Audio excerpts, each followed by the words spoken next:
Cedric series. Can you tell? I just really want to talk about the series this week. But let's talk about the three sorceress sisters that come off with they're very interesting because they're sort of what I call my chaotic neutral because of who and what they are. So there are three sisters, sorceress sisters, who have earned god status or near godly status in the Cedric series, and that is Morrighan, Nemaine, and battle goddess Badbh. It's interesting. So first off, trinities are a very big thing in mythology as a whole, right?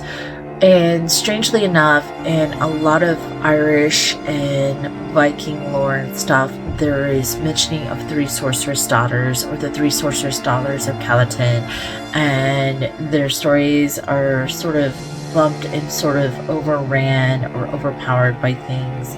And as when you take into effect those older oral telling stories by the Druids, they tend to, once they moved out of that realm, these three sorceress sisters' names start getting blended or lumped together, almost as if they got shoved together as one entity. From that point on, the moment people started recording them or trying to revive some of these legends. And it broke my heart because when I finally got enough information about the three entities, I'm like, there is so much more I could do with that, right? A lot of times, and in most cases, the three sorceress sisters got lumped under Morrighan, who show, and there's Morrighan or Morgana shows up all the time in stories throughout history. You got Morrighan the Fae, or Morgana the Fair. Like, it tweaks everywhere, right? And she's described in one very old telling that she's the one who takes the most after her wizard father Calatin, who's trying to take out this big hero, Cu Cuchulainn. I'm gonna just hash it, but you'll be able to find it. And then her sister Nemaine is more of she's very vain. She's the gorgeous one out of the three, and she has this obsession with potions and tinctures and things. So I kind of converted that into someone more obsessed with poison and venoms and things like, and death, and agonizing death. So she's very intimidating because of that. And of course I portray her when Cedric and Angeline first runs into her, she's like sitting on top of a heap of corpses, playing with a skull, and just very, very disconnected in a strange way. Now, my favorite out of the three sisters really is the battle goddess. She's described in such a way that it reminded me much of how the stories of the Valkyries is painted.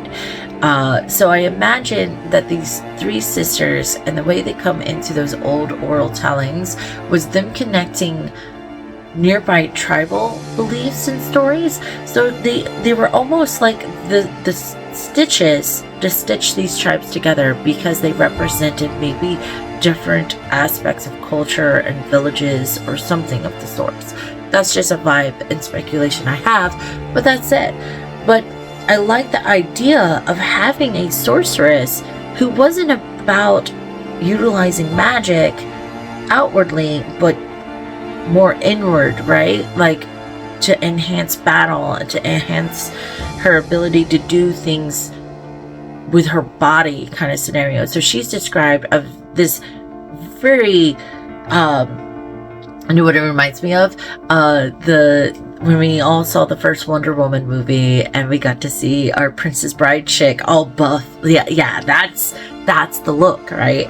But she's got scars and things because she's just obsessed about the battlefield. There's no good, there's no evil to how she sees the world. She's like, wins the next fight. and which side am I going to pick? Who looks like who's going to be a fun group to party with after we win this thing. And that's sort of her mentality, almost like a party girl, but about violence a little bit. But she comes into play a lot, and all three of them have this sense of being wronged by their father, sort of, but that doesn't really come to the surface in the story very much, because by the time Cedric comes along, they've moved on and found ways around stuff and have earned this other status. But they have an enemy in common. They're all have had encounters or unpleasant encounters with Cronus or Gaia, one or the other, and wish to be part of that fight, right? And that's how we take three sorceresses who come off as, and they're always going to be dangerous, very dangerous, almost borderline villainy kind of vibes, but they're part of the crew as the story develops. And it's so fun to be able to pull from either of them. And I like the fact, even in King Incubus, there's this moment with Morrighan that everyone's like holding their breath because her ex-lover shows up, and they're like because they know how this ended, and it was not like, did she what, no one knows. And she's like, hey, I need you to go to him, and I need the following things from him. And it's like, they're like, can't you get it to him? She goes, oh, she's like, I'm beyond that. He knows what to do. It's part of our agreement. And they're like, this is weird. You're not mad at him? And she's like, why would I be? And everyone's like, I don't get it. I don't get the relationship. But it also shows how dehumanized she is on some level, and it's sort of unnerving, right?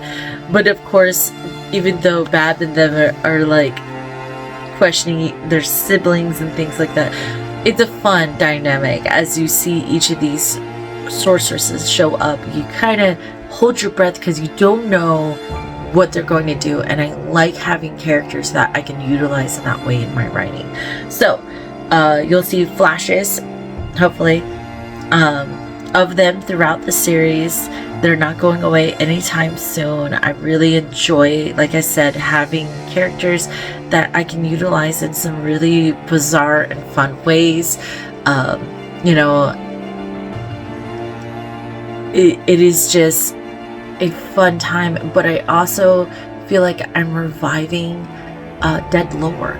I'm reviving names and stories and entities that used to exist way before the Dark Ages, and now I've given them life again. So know that even though they're sometimes goofy and crazy and wild in my stories, Morrighan, Nemaine, and Badbh were real sorceress and lore out in the world that has been muddled and mashed together, and I don't know what the original versions really were, but this is how I imagined them. So enjoy that. And again, you can find the Cedric series on my TikTok shop, willisauthor.com, or anywhere books are sold. See you guys later, and happy reading.